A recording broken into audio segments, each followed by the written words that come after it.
सबक जिंदगी में आवे खुशहाल 2019 का नया साल में।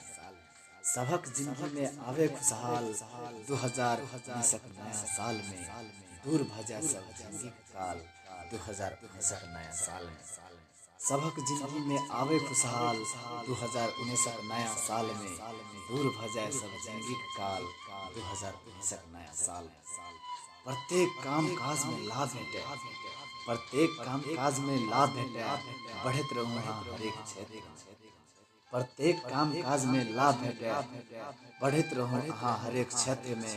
नाम करूँ सगरो करत जाओ कमाल 2019 का नया साल में। सबक जिंदगी में आवे खुशहाल 2019 का नया साल में। स्वास्थ्य शिक्षा आ आर्थिक में विशेष सफलता पावित रहू। स्वास्थ्य शिक्षा आ आर्थिक में विशेष सफलता पावित रहू। सुख से जिंदगी जय मालामाल 2019 का नया साल में। सबक जिंदगी में आवे खुशहाल 2019 का नया साल में। साथी मित्र तथा परिवार से, साथी मित्र तथा परिवार से राखू संबंध नीक बना। साथी मित्र तथा परिवार से राखू संबंध नीक बना कर सुधार लिया अपन सब बिगड़ल चाल 2019 का नया साल में। सबक जिंदगी में आवे खुशहाल 2019 का नया साल में।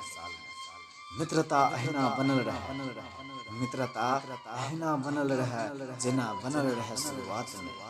मित्रता अहिना बनल रहे जेना बनल रहे शुरुआत में। नाचू गाबू संगे मिला कर ताल में ताल 2019 का नया साल में। सबक जिंदगी में आवे खुशहाल 2019 का नया साल में। एक दूसर से गला मिल कर रहू, एक दूसर से गला मिल कर रहू, भूल जका मुस्कुराइत रहू।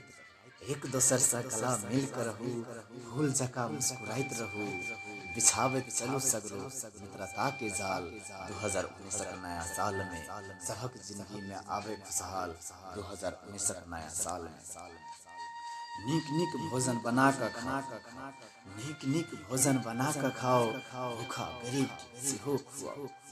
नीक नीक भोजन बना कर खाओ, भूखा गरीब के सेहो खुआओ। बनकर रहो पृथ्वी माई के सुच्चा लाल 2019 का नया साल में। सबक जिंदगी में आवे खुशहाल 2019 का नया साल में। दूर भजाए सब जिंदगी का काल 2019 का नया साल में। 2019 का नया साल में।